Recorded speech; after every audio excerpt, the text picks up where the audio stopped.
और last class की अगर बात करो तो लास्ट क्लास में आपको दो टॉपिक्स पढ़ाए गए थे, एक समलंब चतुर्भुज का परिमाप और क्षेत्रफल यानी area and perimeter of trapezium, दूसरा जटिल आकृति का क्षेत्रफल। ये दो टॉपिक था। तो समलंब चतुर्भुज अगर बनाओ तो बेसिकली दो फॉर्मूले हैं आपके पास, है ना। अगर परिमाप की बात करोगे तो परिमाप के लिए यही बोला गया था कि अगर समलंब चतुर्भुज की बात करोगे तो उसमें परिमाप का कोई फॉर्मूला नहीं होता है ना। एक बार रिपीट ही कर रहा हूं, ठीक है, हाँ रिवाइज ही करवा रहे हैं। चलिए, तो ये जो आकृति आपको दिख रहा है चतुर्भुज है। सबसे पहले तो बोलोगे सर ये चतुर्भुज है क्योंकि चार भुजा है। अब इसका परिमाप क्या होगा? तो समलंब चतुर्भुज का परिमाप का कोई फॉर्मूला नहीं होता है। मान लो अगर कोई समलंब चतुर्भुज आपको दिया गया है, इसकी चारों ही भुजा अगर दी गई है ए बी सी डी, तो हम क्या करते हैं, सीधे सीधे इसके चारों भुजा को जोड़ देते हैं। अगर आपसे परिमाप यानी पेरीमीटर के बारे में पूछा जा रहा है तो आप इसके चारों ही भुजा को सीधे सीधे जोड़ दोगे, जो परिमाप का मतलब होता है ना। परिमाप मतलब सभी भुजाओं का योग। तो यही फॉर्मूला है, या सीधे सीधे आप उसको समझ सकते हो, कोई फॉर्मूला नहीं याद करना। उसके बाद अगर इसके क्षेत्रफल यानी एरिया की बात करोगे, क्षेत्रफल यानी एरिया की बात करोगे, तो एरिया के लिए एक फॉर्मूला था, क्षेत्रफल के लिए एक फॉर्मूला था। क्या बोलोगे? जो भी समांतर भुजा है ना, जो भी समांतर भुजा कौन सी है, ए और सी, तो हम ए और सी को जोड़ दिया करते थे, है ना। ए और सी को जोड़ दोगे, दो से आप भाग लगा दोगे, तो ये सीधे सीधे इतना करोगे। उसके बाद जो भी समांतर भुजा है उसके बीच की दूरी, तो ये जो दोनों के बीच की दूरी है यानी इसे हम एच कह रहे थे, है ना। ये लंब को एच या ऊंचाई कह सकते हो, एच से गुना कर दोगे। तो ये जो आपको दिख रहा है ये समान समलंब चतुर्भुज यानी ट्रेपेजियम का क्षेत्रफल का फॉर्मूला है, जो काफी इंपॉर्टेंट है, सीधे सीधे आपको याद होने चाहिए, ठीक है। अब इसके आगे बढ़ो। इसके आगे जटिल आकृति यानी कॉम्प्लेक्स शेप के क्षेत्रफल के बारे में बताया गया। होता क्या है कॉम्प्लेक्स शेप या जटिल आकृति? तो कोई भी ऐसा आकृति जिसके क्षेत्रफल का सीधे सीधे आपको कोई फॉर्मूला नहीं पता हो, वैसे आकृति को जटिल आकृति कह देते हैं, ठीक है। कुछ सरल आकृतियों से मिलकर बनता है ना। जैसे कि आपको अगर याद हो तो इस टाइप का एक क्वेश्चन लास्ट क्लास में कराया गया था, है ना। इस टाइप का एक क्वेश्चन कराया गया था, इससे मिलता जुलता है ना। और इसका अगर क्षेत्रफल आपसे पूछा जा रहा था तो आप क्या किए, बोले कि इसका सीधे सीधे फॉर्मूला नहीं पता, तो इसको हमने दो भागों में बांट दिया, पहला त्रिभुज और दूसरा आयत। और त्रिभुज का क्षेत्रफल और आयत का क्षेत्रफल निकाला और जोड़ दिया, तो टोटल वो जो आकृति है उसका क्षेत्रफल मिल गया, है ना। तो जब भी आपको जटिल आकृति का क्षेत्रफल पूछा जाएगा तो आप यही करोगे, उसे छोटे छोटे सरल आकृतियों में तोड़ दोगे और फिर उन सभी छोटे छोटे भागों का एरिया ऐड कर दोगे, आपका टोटल एरिया आ जाएगा, है ना। अगर मान लो इसके एरिया को हमने A1 कहा, इसके एरिया को हमने A2 कहा, तो टोटल एरिया कितना हो जाएगा? टोटल एरिया यानी टोटल क्षेत्रफल जो होगा A1 प्लस A2, यानी दोनों ही भाग के क्षेत्रफल को सीधे सीधे आप ऐड कर देते हो, टोटल एरिया आ जाता है ना। यही दो चीज लास्ट क्लास में पढ़ाया गया था। इसी पे आधारित एक क्वेश्चन कर लेते हैं और आपको पोल सेक्शन में इसका आंसर देना होगा, है ना। तो पहला क्वेश्चन है रिकॉल क्वेश्चन। ये एक आकृति दिख रहा है, इसका क्षेत्रफल यानी एरिया आपसे पूछी जा रही थी। अगर आपको याद हो तो ये क्वेश्चन का स्क्रीनशॉट भी दिखाया गया था लास्ट क्लास में और बोला गया था सोल्व करके आना है ना। तो चलिए अभी मैं चैट सेक्शन को बंद कर रहा हूँ, पोल सेक्शन में आंसर देने की कोशिश कीजिएगा, देखिए इसका आंसर क्या होगा।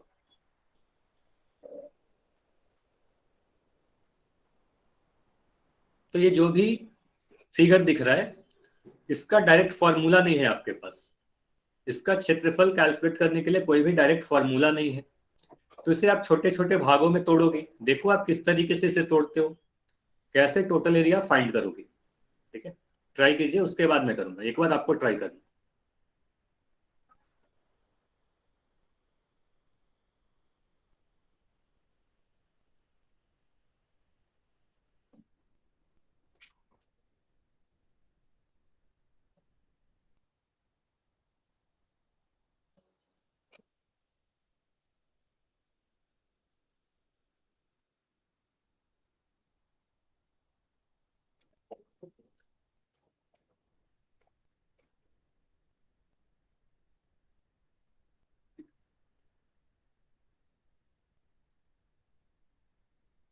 हिंट यही है आपके लिए, इसके लिए डायरेक्ट कोई फॉर्मूला नहीं है।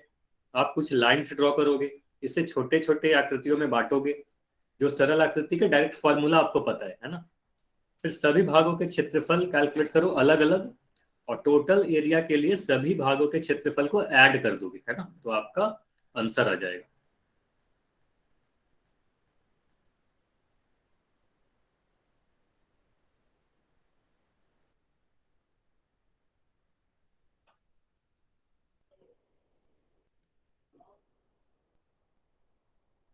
अच्छा, काफी कम आंसर आए हैं, जल्दी से ट्राई कीजिए। रिकॉल क्वेश्चन है, ऐसा क्वेश्चन, इससे मिलता जुलता क्वेश्चन आपको होमवर्क में भी दिया गया था।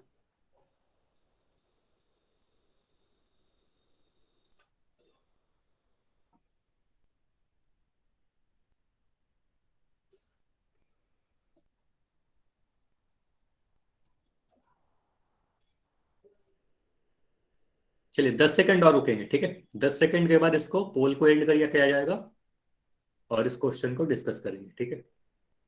तो आंसर कीजिए, जो भी आपका आंसर लगता है वही आंसर करना है। अगर इसके अलावा कुछ आंसर आता है तो जैसे ही आपका चैट ओपन होगा आप चैट सेक्शन में आंसर लिख दीजिएगा।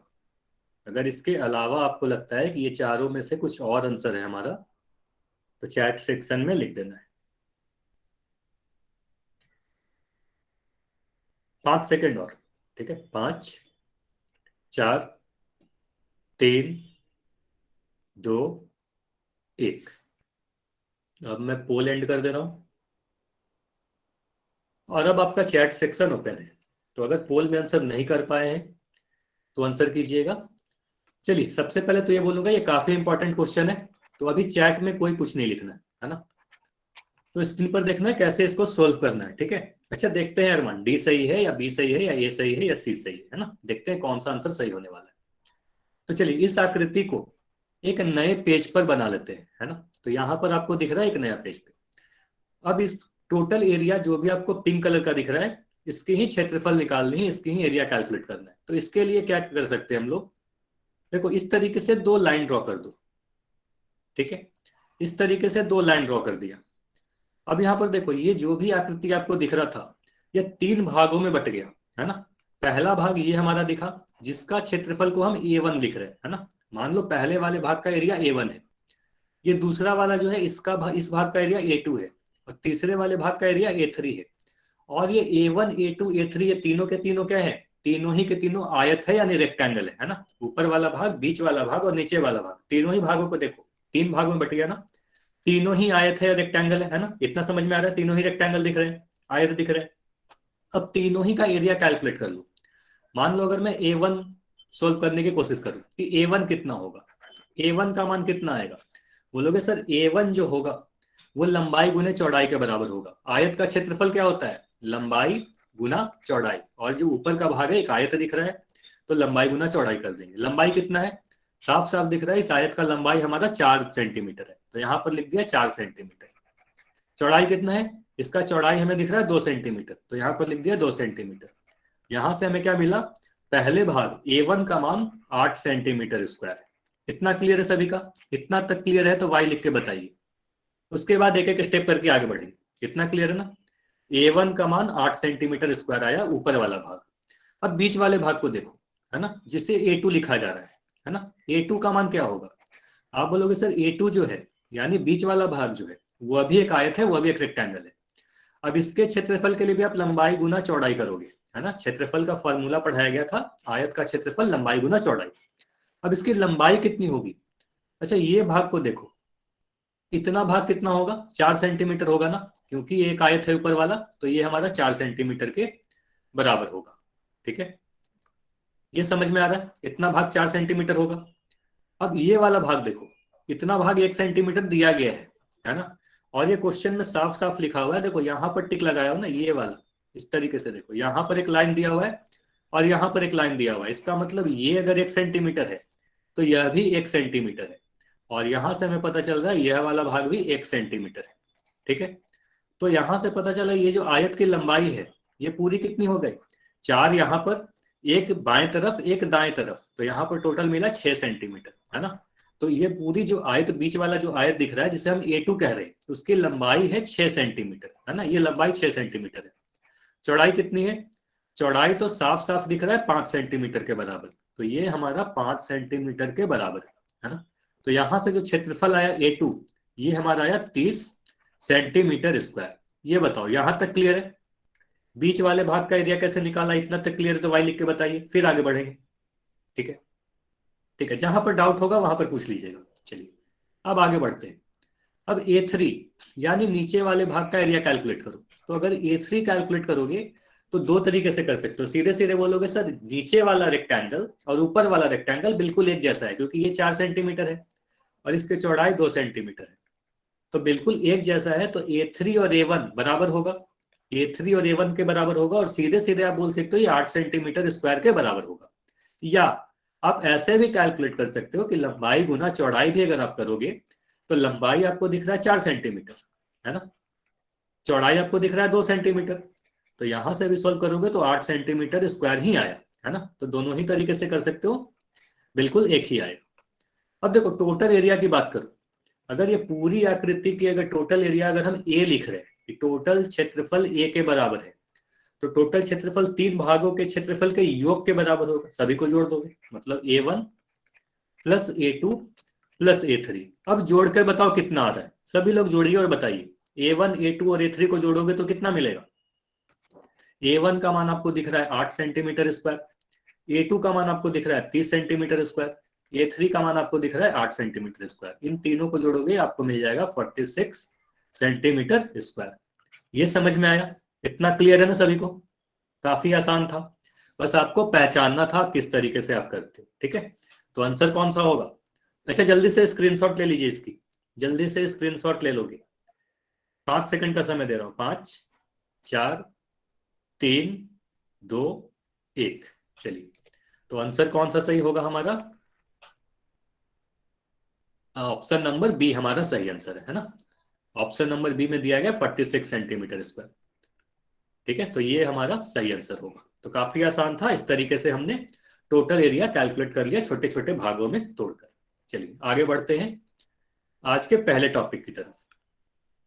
चलिए, तो आज के पहले टॉपिक में हमें क्या पढ़ना है, एरिया ऑफ कॉन्ग्रुएंट फिगर, सर्वांगसम आकृतियों का क्षेत्रफल।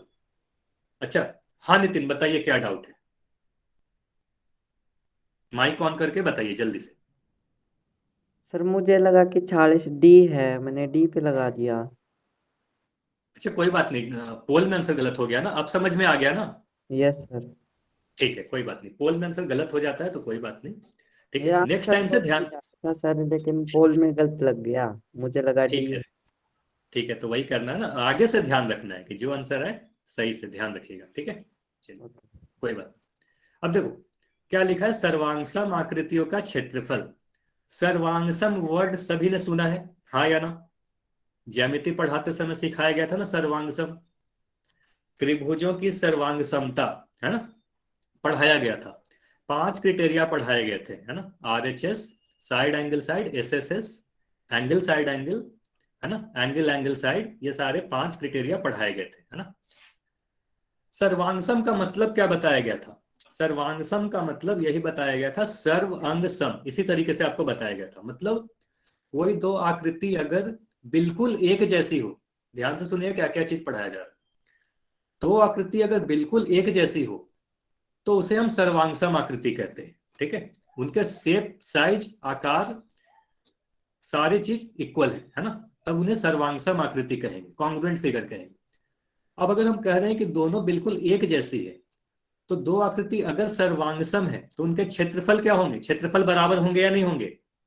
तो यही आपको समझना है कि अगर कोई दो शेप जो आपको दिया गया है, दोनों अगर कॉन्ग्रुएंट है तो उनके एरिया भी बिल्कुल इक्वल होंगे, और सिर्फ एरिया नहीं, सभी चीज इक्वल होते हैं, है ना। तो बिल्कुल हर तरीके से वो सेम है तो उनके क्षेत्रफल भी इक्वल होंगे।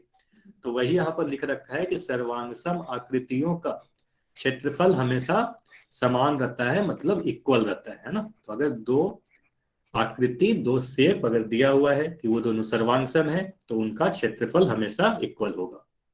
जैसे कि यहाँ पर दो त्रिभुज आपको दिख रहा है ना, त्रिभुज ABC और त्रिभुज PQR, ये दोनों दिया गया क्या, ये दोनों त्रिभुज क्या है, सर्वांगसम है। ठीक है, ये दोनों त्रिभुज सर्वांगसम है। अच्छा कोई बता सकता है कि अगर आपको याद हो तो ये कौन से सर्वांगसम का कौन सा नियम लग रहा है यहाँ पर, ये बताओगे। साइड साइड साइड लग रहा है, साइड एंगल साइड लग रहा है, एंगल साइड एंगल लग रहा है, या राइट हाइपोटेन्यूज साइड लग रहा है, इनमें से कौन सा लग रहा है ये बताइएगा। ए बी सी डी लिख देना है आपको, ए बी सी डी। ये बताइए अगर ये दोनों त्रिभुज सर्वांगसम है, कौन से नियम लग रहा है? त्रिभुज की सर्वांगसमता आप सभी को पढ़ाया गया है ना, तो जो चीज पीछे पढ़ाई गई थी वही क्वेश्चन पूछा जा रहा है। हाँ, साइड साइड साइड लग रहा है, बी नहीं ए लगेगा, है ना, क्योंकि देखो यहाँ पर साफ दिख रहा है कि BC 6 सेंटीमीटर, इसकी QR 6 सेंटीमीटर, है ना।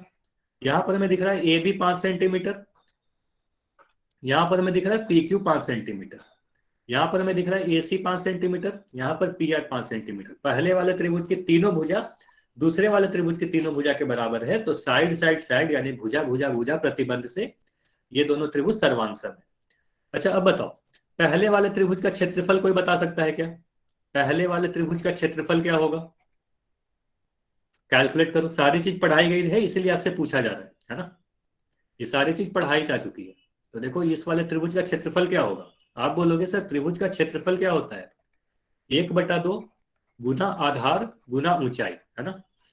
हाँ, अरमान का आंसर आया है सही। हाँ, यूनिट के साथ अब आपने लिखा, आप सही है। तो 1/2 आधार आप बोलोगे 6 सेंटीमीटर, है ना।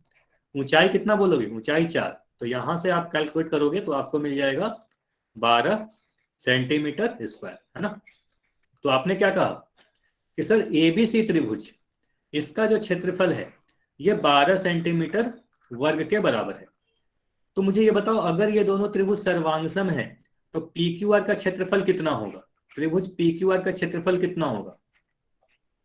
अब आप कैलकुलेट नहीं करोगे, देखो अब मत करना कि यहां पर आप फिर से आधार गुना ऊंचाई लगाओगे, है ना। आप बोलोगे सीधे सीधे, आप इतना बोलोगे कि अगर दोनों ही त्रिभुज, हाँ दोनों ही त्रिभुज सर्वांगसम है, कॉन्ग्रुएंट है, तो ये बिल्कुल एक जैसे होंगे, है ना, बिल्कुल एक जैसे होंगे। और अगर इसका क्षेत्रफल 12 सेंटीमीटर स्क्वायर है तो इसका भी क्षेत्रफल 12 सेंटीमीटर स्क्वायर ही होगा, है ना।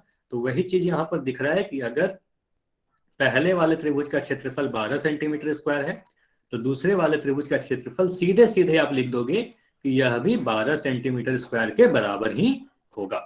इतना क्लियर है सभी को कि दो सर्वांगसम आकृति का क्षेत्रफल हमेशा बराबर होगा, चाहे वो कैसे भी आकृति हो। मान लो मैं दो आयत बना दूं, है ना, इस तरीके से दो आयत बना लेते हैं, एक रेड कलर का और एक ब्लैक कलर का।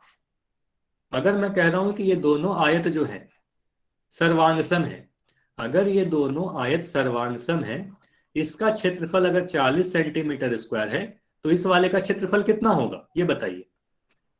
काले वाले त्रिभुज का क्षेत्रफल कितना होगा? 40 सेंटीमीटर ही स्क्वायर होगा, है ना, क्योंकि अगर सर्वांगसम है तो बिल्कुल सेम एरिया होगा, है ना। तो यही आपको ध्यान रखना। चलिए, तो पहला चीज तो ये समझ लिया कि अगर दो आकृति सर्वांगसम है तो क्षेत्रफल इक्वल होगा। बार बार अपने मन में दोहराइए, अगर सर्वांगसम आकृति है तो क्षेत्रफल इक्वल होगा। अब मैं पूछ रहा हूं, क्या अगर दो आकृतियों का क्षेत्रफल इक्वल है, ध्यान से सुनिएगा, अगर कोई दो आकृति का क्षेत्रफल इक्वल है तो क्या वो दोनों सर्वांगसम होंगे? हाँ या ना? हाँ या ना? दो आकृति का क्षेत्रफल बराबर है तो क्या जरूरी है कि वो सर्वांगसम होंगे? हाँ या ना? यस या नो? नहीं, जरूरी नहीं है कि वो दोनों सर्वांगसम होंगे, जैसे कि आपको यहां पर अभी दिख जाएगा। अब देखो जल्दी से बताओ, ये पहला जो त्रिभुज है अभी अभी हमने निकाला, त्रिभुज ABC का क्षेत्रफल 12 सेंटीमीटर स्क्वायर, है ना, इसका क्षेत्रफल अभी अभी कैलकुलेट किया गया था, हाफ इंटू आधार गुना ऊंचाई। तो यहां से हमें पता चला था 12 सेंटीमीटर स्क्वायर। अब ये जो PQRS आपको दिख रहा है ना, ये चतुर्भुज जो दिख रहा है इसका क्षेत्रफल कितना होगा? ये जो चतुर्भुज है इसका क्षेत्रफल बताओ। ये एक आयत है, इसकी क्षेत्रफल आप कैलकुलेट करोगे तो लंबाई गुना चौड़ाई करोगे और यहां से बोलोगे 12 सेंटीमीटर स्क्वायर। अब यहां पर क्या दिख रहा है हमें? पहले वाला त्रिभुज, पहला आकृति और दूसरा आकृति का एरिया क्या दिख रहा है? क्षेत्रफल तो बराबर दिख रहा है, एरिया इक्वल दिख रहा है ना, सभी को इक्वल एरिया दिख रहा है। क्या ये दोनों सर्वांगसम है? क्या ये दोनों आकृति सर्वांगसम है? हाँ या ना? अब आप सभी लोग बोल दोगे कि सर ये दोनों सर्वांगसम नहीं है। तो सर्वांगसम नहीं है तो इस तरीके से हम लोग लिखते हैं, ठीक है, सर्वांगसमता का साइन बनाओगे और उसको काट दोगे, है ना। अगर दो चीज 5 और 7 बराबर नहीं है ना तो इस तरीके से लिखते हैं, 5 7 के बराबर नहीं है ना। अगर मैं कहूं x y के बराबर है तो आप ऐसे लिखोगे x इक्वल टू वाई, है ना। लेकिन अगर मुझे कहना है कि ए बी के बराबर नहीं है तो हम इस तरीके से लिखते हैं ए बी के बराबर नहीं। ठीक है, उसी तरीके से अगर ये दोनों त्रिभुज और चतुर्भुज सर्वांग नहीं है तो सर्वांग समता का साइन बना के उसे काट दिया, है ना। तो हमें क्या पता चला कि दो समान क्षेत्रफल वाली आकृतियां जरूरी नहीं है कि सर्वांग सम हो। इतना सभी को समझ में आ गया ना कि क्षेत्रफल इक्वल होगा तो जरूरी नहीं है कि सर्वांग सम हो, लेकिन सर्वांग सम है तो क्षेत्रफल हमेशा बराबर होगा। ये क्लियर है? ठीक है, तो अभी वही दिख रहा है हमें कि दोनों ही त्रिभुज और चतुर्भुज के एरिया तो इक्वल थे। इसका भी क्षेत्रफल हमें 12 सेंटीमीटर स्क्वायर दिखा, इसका भी क्षेत्रफल हमें 12 सेंटीमीटर स्क्वायर दिखा, लेकिन ये दोनों सर्वांग सम आकृतियां नहीं। ठीक है, तो चलिए अभी काफी आसान एक्सरसाइज था, काफी आसान सा चीज पढ़ाया गया। जल्दी जल्दी कुछ क्वेश्चन करेंगे, ठीक है, ज्यादा समय नहीं मिलेगा तो जल्दी जल्दी से आंसर करना है। बस 20 सेकंड आपको दिया जाता है, तो क्वेश्चन पढ़िए, 20 सेकंड में आंसर करने की कोशिश कीजिए। ठीक है, पोल सेक्शन में आंसर करना है। अगर त्रिभुज एबीसी का क्षेत्रफल 22 सेंटीमीटर स्क्वायर है तो त्रिभुज पीक्यूआर का क्षेत्रफल बताइए, और कुछ भी नहीं दिया गया। अगर एबीसी का क्षेत्रफल 22 सेंटीमीटर स्क्वायर है तो त्रिभुज पीक्यूआर का क्षेत्रफल क्या होगा?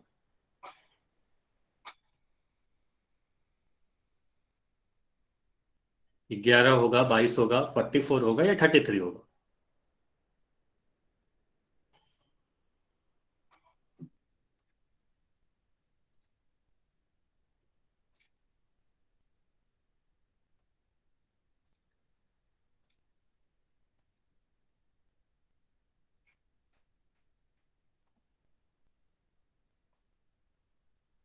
अच्छा, अभी सिर्फ आधे बच्चों का आंसर आया है, जल्दी से आंसर करेंगे, फिर अभी 10 सेकंड और रुकते हैं क्योंकि काफी आसान क्वेश्चन है, ज्यादा समय नहीं लेंगे, 10 सेकंड और रुकेंगे, फिर इस क्वेश्चन को डिस्कस करेंगे। 5 सेकंड और, ठीक है, 5 4 3 2 1। अब मैं पोल को एंड कर दे रहा हूं और हमेशा की तरह आपका चैट सेक्शन ओपन है। अब देखिए, काफी आसान सा क्वेश्चन है। हमें क्या दिख रहा है? त्रिभुज एबीसी, त्रिभुज पीक्यूआर।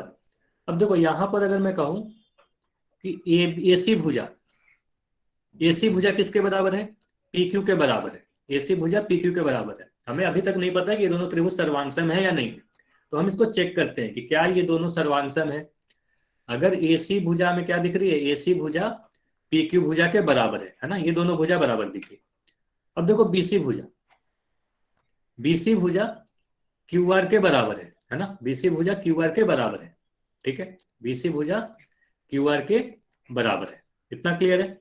दो भुजा बराबर दिख गई, तो हमने क्या कहा, एक बार एस लिख दिया, फिर एक बार एस लिख दिया। दो बार एस क्यों लिखा? क्योंकि दो भुजा बराबर थी। इसी तरीके से आपको सर्वांग समता के समय पढ़ाया गया था।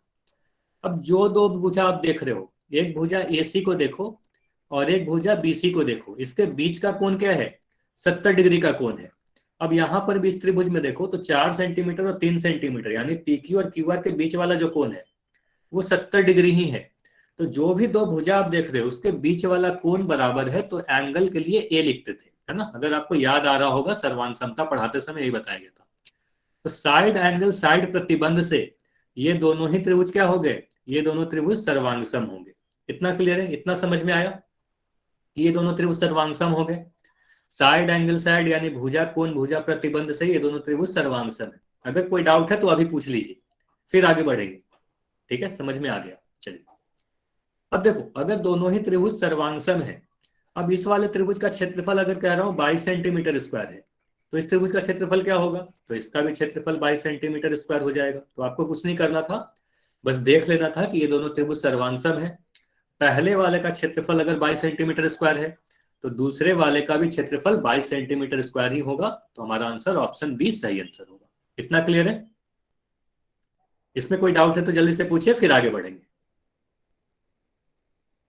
क्लियर है तो वाई लिखिए जल्दी से। सर दोबारा समझा दीजिए। ठीक है, देखो इसमें सारा चीज मिटा रहा हूं, ठीक है, काफी आसान सा क्वेश्चन है, बस इसमें आपको इतना देखना है ना, जल्दी से देखो। एसी भुजा पीक्यू के बराबर है ना, दोनों ही 4 सेंटीमीटर के बराबर दिख रही है, क्वेश्चन में दिया गया है, तो हम यहाँ पर एस लिख दिए। बीसी भुजा देखो 3 सेंटीमीटर है, तो यहाँ पर क्यूआर भुजा 3 सेंटीमीटर है, तो दो भुजा बराबर है तो 2 बार एस लिख दिया। अब जो 2 भुजा आप देख रहे हो उसके बीच का कोण को देखो तो ये 70 डिग्री है। अब इस वाले फिगर में भी हम देख रहे हैं तो जो भी 2 भुजा 4 सेंटीमीटर 3 सेंटीमीटर उसके बीच वाला कोण 70 डिग्री ही है। तो हमने ये पढ़ा था कि अगर कोई 2 त्रिभुज, सर्वांग समता आपको याद होनी चाहिए, किसी भी 2 त्रिभुज में 2 भुजा बराबर हो और उसके बीच वाले कोण बराबर है तो हम इस तरीके से लिखा करते थे, साइड एंगल साइड प्रतिबंध से, यानी भुजा कोण प्रतिबंध से। तो ये दोनों त्रिभुज क्या है, सर्वांग सम है। इतना अगर समझ में आ गया तो काफी आसान क्वेश्चन है। उसके बाद बोलोगे अगर दोनों त्रिभुज सर्वांग सम है तो अभी अभी ये पढ़ा कि इस वाले त्रिभुज का क्षेत्रफल अगर 22 सेंटीमीटर स्क्वायर है तो दूसरे वाले त्रिभुज का क्षेत्रफल भी 22 सेंटीमीटर स्क्वायर होगा। समझ में आया?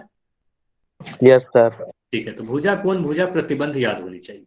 चलिए, सर्वांग समता के सारे नियम याद होने चाहिए मतलब। ठीक है, चलिए तो अगला क्वेश्चन है आपके सामने। इस क्वेश्चन में देखो, ये त्रिभुज का क्षेत्रफल बोला गया है, एबीसी त्रिभुज का क्षेत्रफल 28 सेंटीमीटर स्क्वायर है और बोला गया है कि ये दोनों त्रिभुज क्या है, सर्वांग सम है। तो आपसे इस त्रिभुज की आधार यानी क्यूआर की लंबाई आपसे पूछी जा रही है। तो ट्राई कीजिएगा। अभी मैं चैट को बंद कर रहा हूं, आंसर आपको पोल सेक्शन में देना है।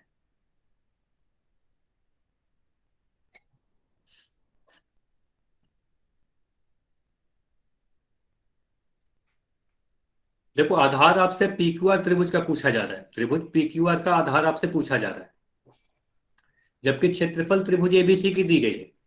लेकिन इतना बोला गया है कि ये दोनों त्रिभुज सर्वांगसम है, त्रिभुज एबीसी और त्रिभुज पीक्यूआर सर्वांगसम है यानी कॉन्ग्रुएंट है। तो क्यूआर की लंबाई बताना है आपको। पीक्यूआर का आधार कहने का क्या मतलब हुआ, क्यूआर की लंबाई आपसे पूछी जा रही है।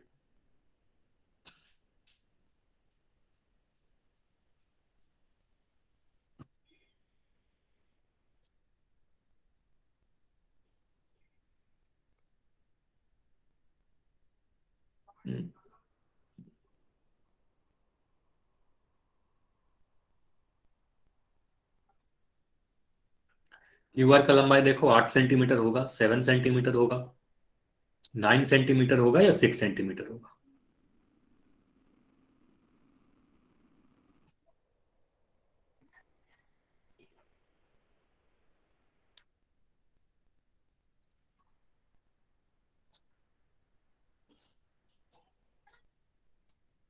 पंद्रह सेकंड और रुक रहे हैं, ठीक है? 15 सेकंड में पोल को एंड करके इसको डिस्कस किया जाएगा।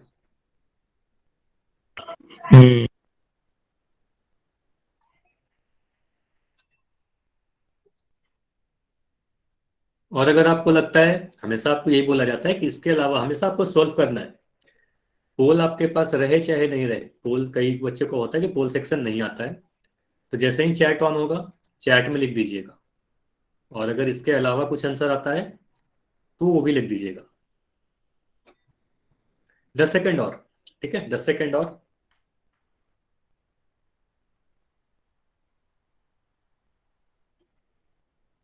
5 सेकंड और। 5 4 3 2 1। चलिए, अब मैं पोल को एंड कर दे रहा हूं और अब आपका चैट ओपन है, कोई भी डाउट पूछ सकते हो। चलिए, अब देखो यहाँ पर क्या क्या दी गई है। सबसे पहले ये बोला गया कि ये दोनों त्रिभुज सर्वांगसम है ना? ये सारी चीजों को मिटा दो। सबसे पहले आप क्वेश्चन पढ़ोगे तो आपको दिखेगा त्रिभुज एबीसी और पीक्यूआर क्या है, सर्वांगसम है ना? दोनों सर्वांगसम है। अब त्रिभुज एबीसी का क्षेत्रफल 28 सेंटीमीटर दे रखा है, इसका क्षेत्रफल 28 सेंटीमीटर दे रखा है। तो सबसे पहले मुझे ये बताओ कि त्रिभुज पीक्यूआर का क्षेत्रफल कितना होगा।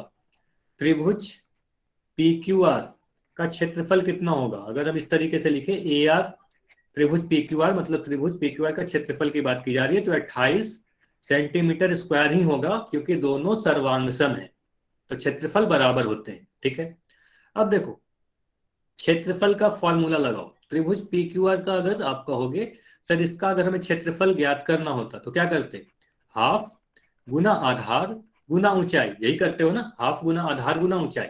यानी आप लिखोगे हाफ, आधार आपका कौन सा है, तो क्यूआर आपका आधार है ना? क्यूआर आपका आधार है, तो यहाँ पर आधार की जगह पर क्यूआर लिख दिए।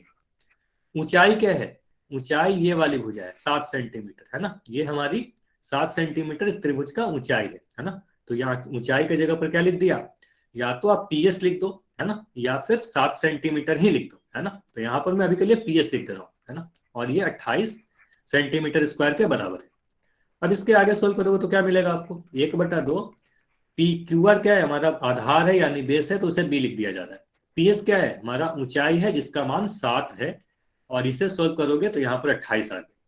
अब इसके आगे बढ़ो, इसके आगे बढ़ोगे तो कैसे सोल्व करोगे, यहाँ से B का मान क्या करोगे, देखो ये 2 जाएगा 28 के साथ गुना हो जाएगा, है ना, 2 × 28 लिखोगे, और ये जो 7 है ये नीचे चला जाएगा, है ना। ये सारे सॉल्यूशन तो आपको पता होना चाहिए किस तरीके से सोल्व करते हो। अब यहां से आप सोल्व करो, 7 से काटोगे 28 को 4 बार में कटेगा, आंसर आ जाएगा 8 सेंटीमीटर। तो हमारा क्या है, आधार, ऑप्शन ए हमारा सही आंसर आया। समझ में आया ये। अच्छा सन्नी कुमार, कोई डाउट है तो पूछ लीजिए, कोई डाउट है क्या आपका, माइक ऑन करके पूछ लीजिए, ठीक है।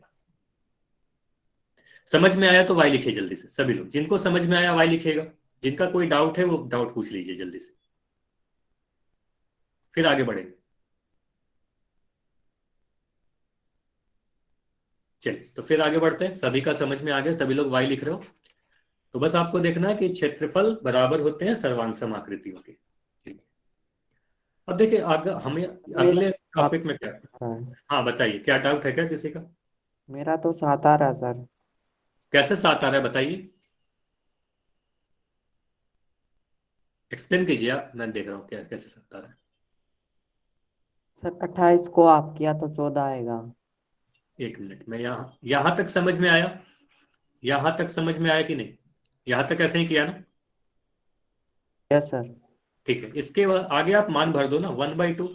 QR का मान आपको पूछा जा रहा है, QR लिख दिया। PS का मान कितना है, PS का मान 7 है ना, अब सही है। अब इसके आगे सोल्व कैसे करोगे, QR के लिए क्या करोगे, 28 में आप 2 से गुना करोगे और 7 से भाग लगाओगे, इतना समझ में आ रहा है। 28। चलो यहां पर आपको डाउट है, चलो ये सारी चीजों को मैं मिटा रहा हूं।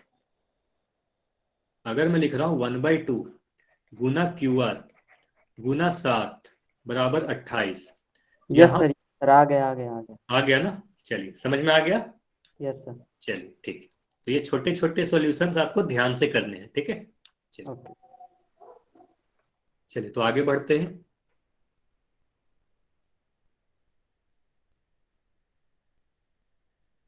अच्छा हो सकता है कुछ देर के लिए मेरी स्क्रीन ना दिखे, फिर से दिखने लगेगी, और फिर से स्क्रीन दिखेगी तो चैट सेक्शन में वाई लिख के बताइएगा।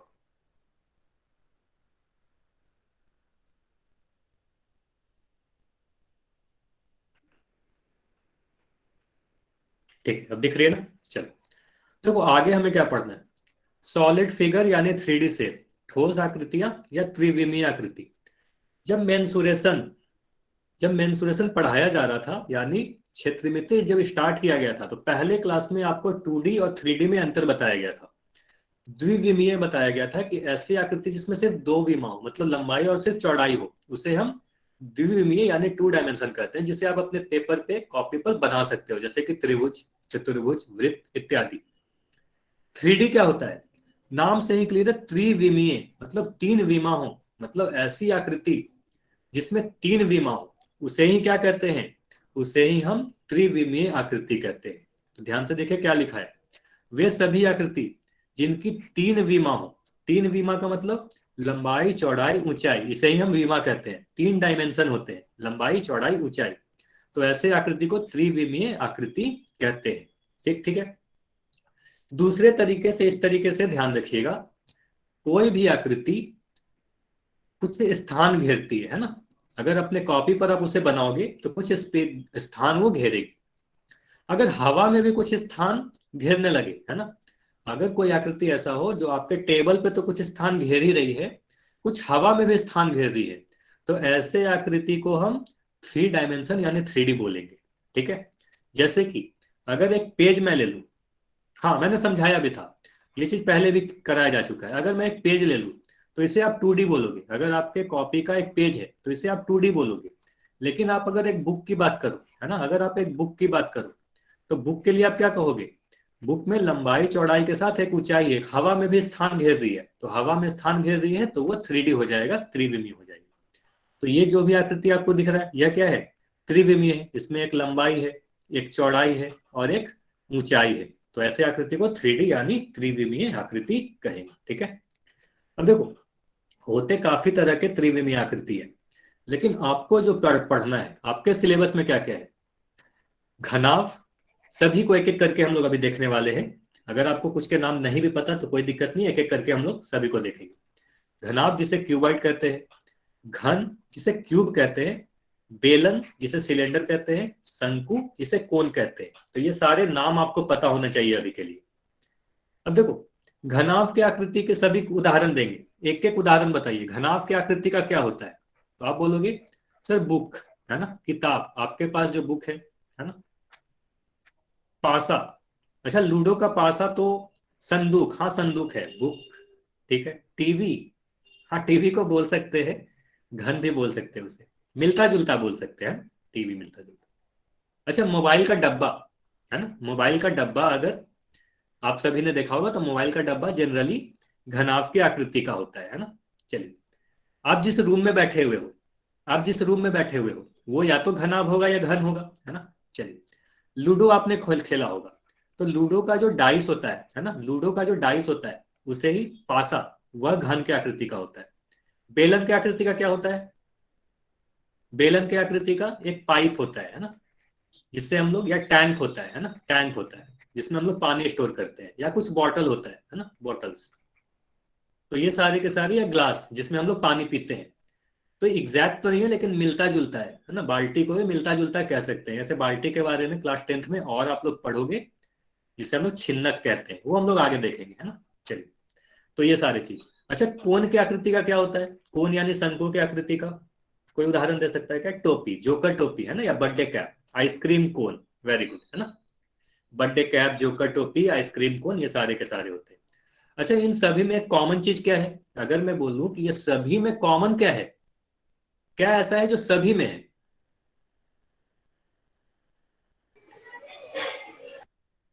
नहीं शीर्ष नहीं, बेलन में कोई शीर्ष नहीं होता। अगर आप शीर्ष बोलोगे तो हाँ 3D है। तो ये कह सकते हैं कि सर ये जितने भी आकृतियां आप दिखा रहे हो सभी त्रिविमीय है, 3D है। क्यों 3D है, अब मैं आपसे पूछूंगा 3D क्यों है। 3D इसलिए है क्योंकि अगर इनमें से कोई भी आकृति को आप अगर अपने टेबल पे रखोगे तो आपके टेबल पर तो कुछ स्थान घेरेगा ही। अगर आप इसको रखोगे तो टेबल पर कुछ स्थान घेरेगा ही, साथ के साथ हवा में भी कुछ स्थान घेरेगा। तो हवा में भी कुछ स्थान घेर रही है तो लंबाई चौड़ाई के साथ एक ऊंचाई भी आ रही है, और इसे हम कहेंगे त्रिविमीय आकृति। ठीक है, चलिए आप अपने डेली लाइफ में आसपास देखोगे तो आपके आसपास जितनी भी चीजें दिख रही होंगी अभी, वो सभी ज्यादातर त्रिविमीय आकृति ही दिख रही होगी। जैसे कि ये बॉल है ना, हवा में कुछ स्थान घेरती है। ये गेम आपने खेला होगा है ना, बाल्टी, बुक, आपके पास मोबाइल जो होगा वो भी 3 डायमेंशन है, टेबल, फ्रिज है ना, टीवी, आपका पेन। तो ये सारे के सारे क्या है, त्रिविमीय आकृति है, क्योंकि लंबाई चौड़ाई ऊंचाई होती है, हवा में कुछ स्थान घेरती है। ये सारी चीज क्लियर है। और एक क्वेश्चन आपसे अभी पूछा जाएगा, ठीक है, समझ में आया तो जल्दी से वाई लिखिए। काफी आसान चीज है, ये सारी चीज पहले भी कराई जा चुकी है। चलिए ठीक है, तो अभी एक क्वेश्चन है आपके सामने, सिर्फ 20 सेकंड आपके पास समय है, काफी आसान सा क्वेश्चन है। सिर्फ और सिर्फ आपको ये बताना है कि यहां पर कौन सी आकृति त्रिविमीय आकृति है। ABCD चारों को देखिए, जल्दी से बताइए। कुछ भी समय लगने वाला क्वेश्चन नहीं है, कुछ भी आपको सोल्व करने की जरूरत नहीं है। 4 आकृति दिखाई गई है, इसमें से कौन सा 3 डायमेंशनल आकृति है, त्रिविमीय आकृति कौन सी है।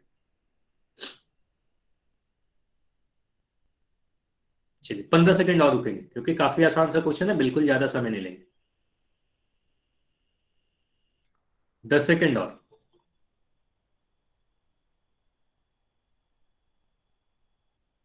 5 सेकंड और। 5, 4, 3, 2, 1।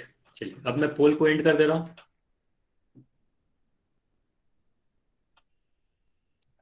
और सभी के आंसर सही थे, कुछ को छोड़ के। और ये काफी आसान सा क्वेश्चन है कि हमारा पहला जो ऑप्शन दिख रहा है यह एक आयत है ना, जो 2D शेप होता है, द्विविमीय आकृति होती है। दूसरा आकृति क्या है, एक समांतर चतुर्भुज है, पैरेललोग्राम है, यह भी 2 डायमेंशनल आकृति होता है। तीसरा त्रिभुज है, यह भी क्या है, 2D शेप है। जबकि जो ऑप्शन डी दिख रहा है यह एक घन है, अभी अभी आपको दिखाया भी गया था, जिसे क्यूब कहते हैं या घन कहते हैं। इसमें एक लंबाई चौड़ाई के साथ एक ऊंचाई भी होती है और हवा में कुछ स्थान घेरती है। यहाँ पर दिख रहा होगा आपकी लंबाई, ये चौड़ाई और ये ऊंचाई है ना, तो इसे हम 3D आकृति कहेंगे और यही हमारा सही आंसर होने वाला है ना। तो ये सभी के सभी हमारा गलत आंसर होने वाला है, ऑप्शन डी हमारा सही है। ठीक है, ये समझ में आया, क्लियर है ना, ये तो काफी आसान सा क्वेश्चन था। चलिए अब हम लोग आगे बढ़ते हैं क्यूबॉइड की तरफ। घनाभ क्या होता है? ठीक है, घनाभ में बेसिकली काफी चीज देखो हम लोग पढ़ेंगे किस तरीके से, ये बता दे रहा हूं। घनाभ में हम लोग आगे जाके काफी चीज पढ़ेंगे, जैसे उसका टोटल सरफेस एरिया, संपूर्ण पृष्ठीय क्षेत्रफल, लैटरल सरफेस एरिया, पार्श्व पृष्ठीय क्षेत्रफल, उसके वॉल्यूम यानी आयतन, ये सभी चीजों के बारे में आगे पढ़ेंगे।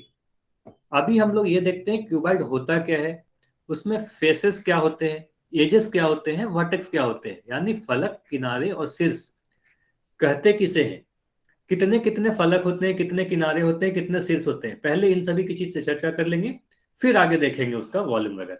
चलिए, तो अभी जो आकृति आपको दिख रहा है स्क्रीन पर, इसे ही क्यूबॉइड कहते हैं, इसे ही घनाभ कहते हैं। ठीक है, होता क्या है, इसमें 6 आयताकार फलक होते हैं, यानी 6 रेक्टेंगुलर फेसेस होते हैं। ठीक है, 6 रेक्टेंगुलर फेसेस होते हैं। उदाहरण के तौर पर आप सभी के पास अभी एक बुक अगर होगा, है ना, जो भी एनसीईआरटी मैथ्स का बुक है, तो वो बुक क्या है, वो एक घनाभ है। जैसे कि अगर एक पेज की बात करोगे तो ये पेज क्या है, एक आयत होता है।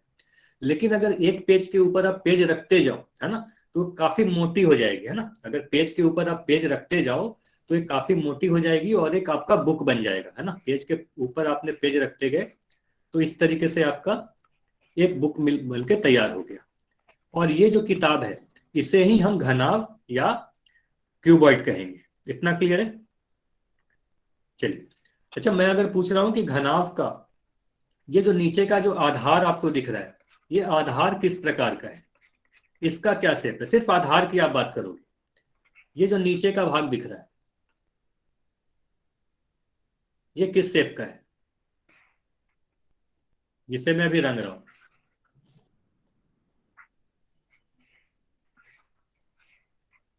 ये आयत है यानी रेक्टेंगल है ना। तो जो अगर बेस, यहां पर ध्यान से देखिएगा, बेस आपका रेक्टेंगल है, आयत है। इसी तरीके से टोटल सिर्फ एक आयत नहीं है, इसमें काफी 6 आयत होते हैं। टोटल कितने आयत होते हैं, टोटल 6 आयत होते हैं, टोटल 6 फलक होते हैं। ठीक है, चलिए तो एक एक करके बात करते हैं कि फलक क्या होता है, किनारे क्या होते हैं और शीर्ष क्या होते हैं, क्यूबॉइड के फेसेस, एजेस और वर्टेक्स क्या होता है। ठीक है, अब देखो जो भी फेस आपको दिख रहा है, मतलब यहां पर आप देख पाओगे ये नीचे का भाग, तो इसे आप क्या कहोगे, यह एक आयत है। तो एक फेस ये हुआ हमारा। अगर आप ऊपर के भाग को देखोगे तो इसे भी आप कहोगे सर ये भी हमारा दूसरा फेस हुआ, है ना, तो इसे हम फेस कहेंगे, यानी एक फलक ये हो गया। तीसरा फेस देखो, ये दाईं तरफ है ना, ये वाला फेस हो गया। चौथा फेस ये वाला हो गया। पांचवा फेस कौन सा होगा, ये जो सामने की तरफ पूरी जो दिख रही है, इसे हम पांचवा फेस कहेंगे। और छठा फेस हमें नहीं दिख रहा है, ये पीछे की तरफ होगा, है ना, तो पीछे की तरफ होगा। तो अगर आप अपने बुक को देखो तो एक ऊपर का भाग, एक नीचे का भाग, एक आपके दाएं तरफ, एक बाएं तरफ, और एक आगे का भाग, एक पीछे का भाग, तो टोटल 6 फेस दिखेगा। तो किसी भी घनाभ में टोटल 6 फेस होते हैं। इतना क्लियर है? टोटल कितने फलक होंगे, 6 फलक होंगे, 6 फेसेस होंगे। इतना क्लियर है तो वाई लिखिए। अच्छा, आप जिस भी रूम में बैठे हुए होंगे, जनरली क्या होता है, जो रूम में बैठे होते हैं वो घनाभाकार होती है। तो आपको उसमें देखो 4 दीवार दिख रहे होंगे, है ना, 4 दीवार दिख रहे होंगे, आगे पीछे दाएं बाएं। तो 4 दीवार दिखा और ये चारों ही दीवार क्या होंगी, चारों ही दीवार रेक्टेंगल हुए होंगे। अब एक आपको फर्श दिख रहा होगा, जमीन जो नीचे की तरफ है ना, वो अभी एक आयत है। और एक सीलिंग ऊपर की तरफ भाग दिख रहा होगा जहां पर आपका फैन लगा हुआ है ना, सीलिंग, तो वह भी एक हुआ। टोटल कितने फेस हो गए, टोटल 6 फेस हो गए। ठीक है, चलिए अब अगर हम आयत बनाते कैसे, देखो अगर हम आयत बनाए, देखो बनाने के लिए भी आपको समझना हो किस तरीके से आप अपने एग्जाम में अगर बनाना हो आयत, किस तरीके से आप ड्रॉ करोगे। और इसके एजेस और शीर्ष की बातें कर लेते हैं। तो आप एक रेक्टेंगल बना इस तरीके से, एक आयत बना दिया, एक और रेक्टेंगल बना दोगे इस तरीके से, ठीक है, दो रेक्टेंगल बना दिया।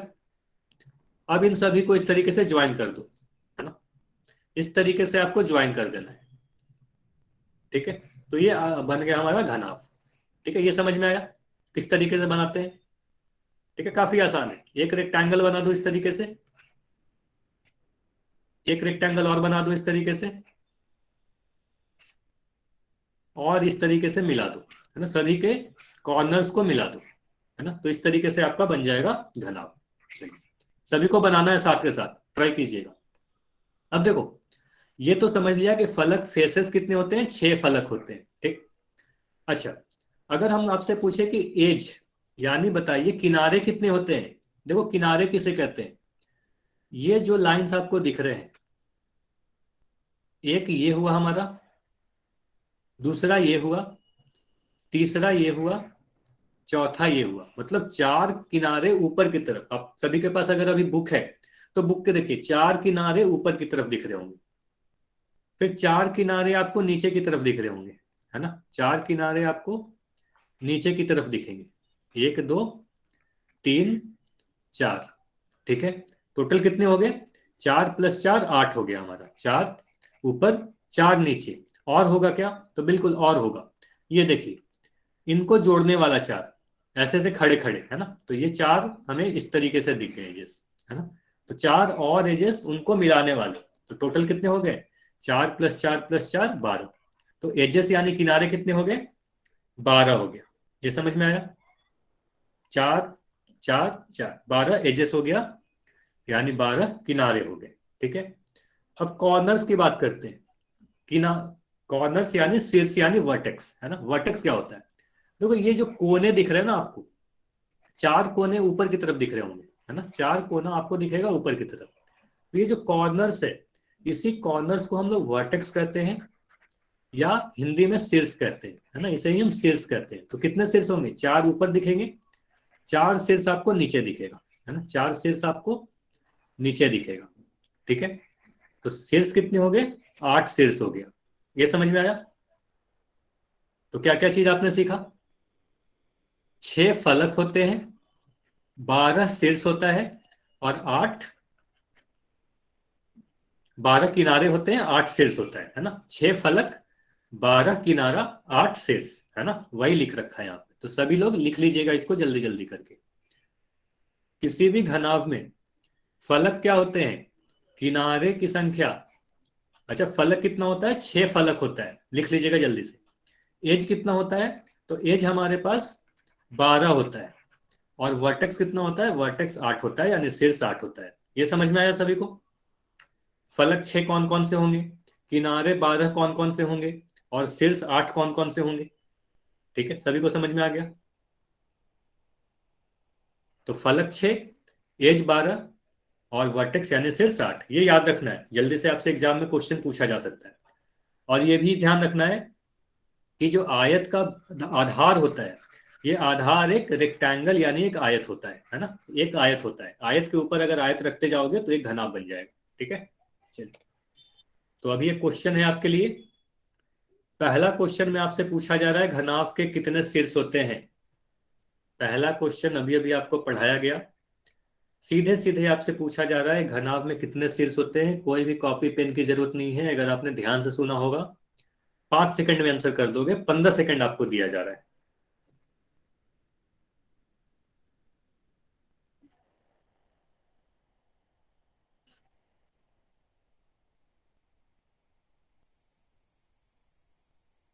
अगर ध्यान से सुना होगा तो काफी जल्दी आंसर कर पाओगे, इसमें कुछ भी सॉल्व करने की जरूरत नहीं है। 10 सेकंड और। 8 है जी। हाँ, माइक नहीं ऑन करना है, ठीक है, शीर्ष बताना है, ठीक है।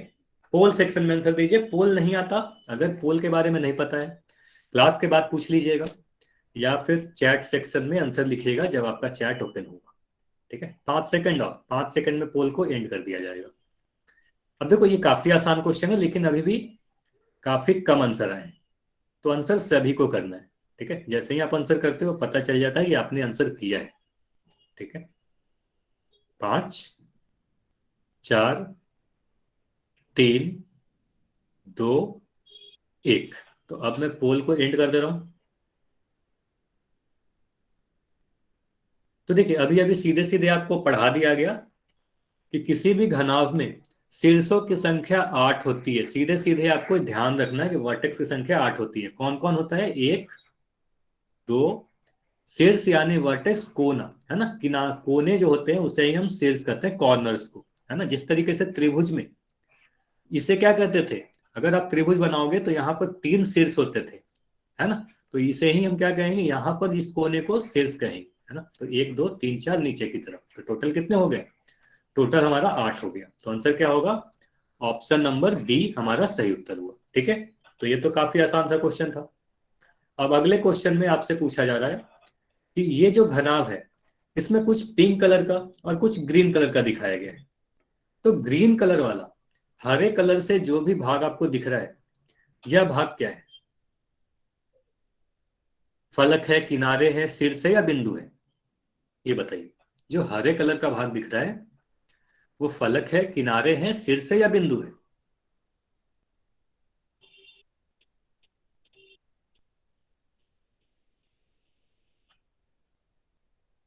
हरे कलर का भाग, जो लाइंस आपको दिख रही है ना, वो सारे लाइंस क्या है? फलक है, किनारे है, उसे आप फेस कहोगे, एज कहोगे, वर्टेक्स कहोगे या पॉइंट्स कहोगे?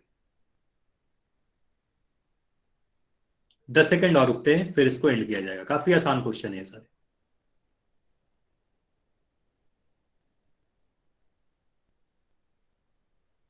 5 सेकंड और। 5 4 3 2 1। तो अब मैं पोल को एंड कर रहा हूं।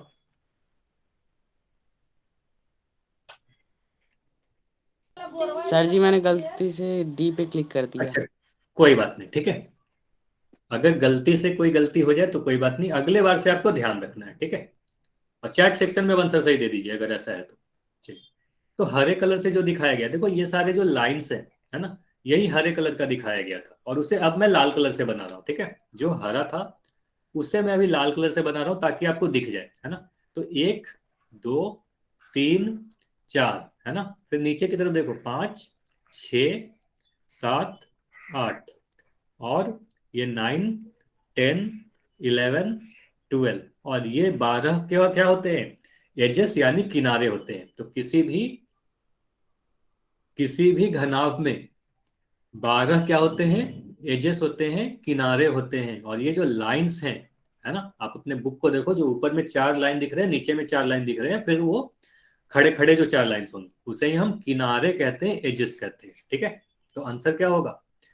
फेस गलत हुआ, शीर्ष गलत हुआ, पॉइंट्स गलत हुआ। ऑप्शन बी हमारा सही उत्तर है। ये क्लियर है सभी का? अच्छा, इसे दोबारा समझाना है, ठीक है। ये तो काफी आसान सा था ना। ये जो हरे कलर का आपको दिख रहा है, ये सभी, इन सभी को क्या कहते हैं? अभी तो बताया गया ना, इसे किनारे कहते हैं, है ना। ये सभी को किनारे कहते हैं। बस आपको इतना ध्यान रखना, किनारा होता क्या है ये अगर समझ में आ गया तो काफी आसानी से कर सकते हो। किनारे 12 होते हैं टोटल, है ना। काफी आसान सा है, इसमें समझाने का कुछ है नहीं, है ना। बस आपको ध्यान रखना है किनारे होते क्या है। तो हरे कलर का जो दिखाया गया, ये सभी को ही किनारा कहते हैं, है ना। तो इसके लिए देखो, अगर इसमें समझने में कोई भी दिक्कत होती है तो एक बुक उठाओ, कोई भी घनाभाकार आकृति का मोबाइल का डब्बा उठा लो, और वहां से आप देखो कि वो जो लाइंस आपको दिखते हैं उसे ही किनारे कहते हैं, और किनारे को गिनने की कोशिश करो, है ना। तो वो किनारा आपको 12 दिख जाएगा। क्लियर है? अब आगे बढ़े, ठीक है। ये बताइएगा जल्दी से। चलो, ठीक है, ठीक है। तो अब हम लोग क्या पढ़ते हैं, क्यूब पढ़ लेते हैं ना। थोड़ा सा समय बचा है, क्यूब पढ़ लेते हैं, काफी आसान सा है। क्यूब में भी कुछ फेसेस होते हैं, कुछ एजेस होते हैं, कुछ वर्टेक्स होते हैं, फलक होते हैं, किनारे होते हैं, शीर्ष होता है। अब क्यूब यानी घन कुछ नहीं होता, बिल्कुल आसान सा चीज है। जिस तरीके से आपने घनाभ पढ़ा तो वो सारे की चीज यहां भी होंगी। बस इतना अंतर है, घन में आपको यही बोलना होगा, एक ऐसा घनाभ, है ना। घनाभ में क्या होता है? एक लंबाई चौड़ाई ऊंचाई होती है ना। अगर आप एक घनाभ बनाओगे तो कुछ इस तरीके से बनाओगे, एक आयत बनाओगे, फिर एक दूसरा आयत बनाओगे, है ना, और कुछ इस तरीके से मिला दोगे, है ना। तो इसे हम घनाभ कहेंगे, ठीक है। अब देखो, अगर कोई एक ऐसा घनाभ हो जिसकी लंबाई चौड़ाई ऊंचाई सभी बराबर हो जाए, है ना, कोई एक घनाभ की अगर लंबाई चौड़ाई ऊंचाई सभी की सभी बराबर हो जाएगी, तो उसे ही हम क्या कहेंगे? उसे हम घन कहेंगे। तो घन आप बनाते कैसे हो, आप एक रेक्टेंगल की जगह पर इस बार एक स्क्वायर बनाओगे, एक वर्ग बना लोगे, है ना, एक वर्ग बनाओगे, फिर एक और वर्ग बना लोगे, दो वर्ग बनाओगे, और इस बार आप इस तरीके से अगर जोड़ दोगे तो घनाभ बन जाएगा, सॉरी घन बन जाएगा, यानी क्यूब बन जाएगा। अब इसमें जो इसकी लंबाई चौड़ाई ऊंचाई होती है तीनों ही बराबर होती है। यह भी ए है, इसकी जो चौड़ाई है यह भी ए है, और इसकी जो ऊंचाई है यह भी ए है ना। तो जिस तरीके से वर्ग में सभी भुजा बराबर होती है, घन घन में उसकी सभी भुजा या लंबाई चौड़ाई ऊंचाई बराबर होती है। इसके बेस कैसा होगा, इसका आधार कैसा होगा ये बताओगे। इसका आधार किस आकृति का होगा, त्रिभुज होगा, वर्ग होगा, चतुर्भुज, आयत होगा। तो आप बोलोगे घन की जो बेस होता है यानी आधार होता है वो एक वर्ग होता है ना, वो एक वर्ग होता है। ठीक है, चलिए 3D तो होगा ही क्योंकि 3D सेप पढ़ रहे हैं, ठीक है। और जिस तरीके से आपने घनाभ में याद किया बिल्कुल सेम ही है। किसी भी घन में फेसेस कितने होते हैं, तो फेसेस 6 होते हैं, यानी फलक 6 होंगे। एजेस कितने होंगे, तो एजेस 12 होंगे, और वर्टेक्स शीर्ष कितने होंगे, शीर्ष 8 होंगे। ठीक है, तो बिल्कुल उसी तरीके से ध्यान रखना है जैसा घनाभ में पढ़ा। ठीक है, तो 6 फलक, 12 किनारे और 8 शीर्ष, है ना, फेस, एज, वर्टेक्स। ठीक है, ये क्लियर है। एक क्वेश्चन और कर लेते हैं, 1 मिनट का समय बचा हुआ है, ठीक है, उसके बाद होमवर्क दिया जाएगा। ठीक है, चलिए। तो पहला क्वेश्चन है आपके पास, और आपसे पूछा जा रहा है कि एक घन में कितने किनारे होते हैं। तो इस बार किनारों की संख्या पूछी गई है। एक घन में कितने किनारे होते हैं, जल्दी से पोल सेक्शन में आंसर कीजिएगा, इसके बाद होमवर्क दिया जाएगा आपको। ये सीधे सीधे आपको याद होने चाहिए, आप अगर इमेजिन करोगे तो भी आप समझ सकते हो कितने किनारे होते हैं। किनारे होते क्या है ये पता होना चाहिए।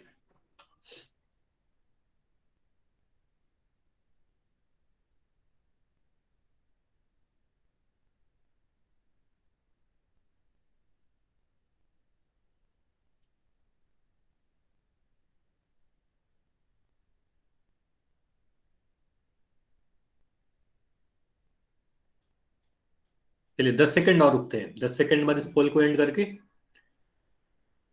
क्वेश्चन को आंसर करेंगे। ठीक है, 5 सेकंड और, 5, 4, 3, 2, 1। तो अब मैं पोल को एंड कर दे रहा हूं।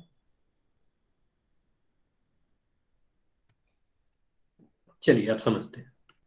तो यहां पर इस घन के किनारे के बारे में पूछी जा रही है। तो सबसे पहले तो ये बोलूंगा सीधे सीधे आपको पता होना चाहिए कि किसी भी घन में जो फेसेस होते हैं यानी जो फलक होते हैं वो 6 होते हैं। ठीक है, एजेस यानी किनारे जो होते हैं, किनारों की संख्या 12 होती है, और वर्टेक्स यानी शीर्षों की संख्या 8 होती है। तो ये तीनों ही आपको याद होने चाहिए सीधे के सीधे। तो हम कहेंगे हमारा आंसर क्या होगा, ऑप्शन सी हमारा सही उत्तर है। अगर हम किनारों को दिखाने की कोशिश करें तो कहेंगे 1, 2, 3, 4, ये 4 ऊपर की तरफ दिख गए, ये 4 मुझे नीचे की तरफ दिख जाएंगे, और ये 4 इस तरीके से इन सभी को जोड़ने वाले, है ना। तो हम कहेंगे टोटल 12 किनारे होते हैं। ठीक है, इतना समझ में आया तो वाई लिखिए, कोई भी डाउट है तो एन लिख सकते हैं। ठीक है, ये सारी चीज समझ में आ गई तो वाई लिखिएगा। चलिए, तो अभी होमवर्क आपको नोट करना है। तो आपका होमवर्क है एक्सरसाइज नंबर 9.1। काफी आसान सा क्वेश्चन है 9.1। ठीक है, इसको ट्राई कीजिएगा।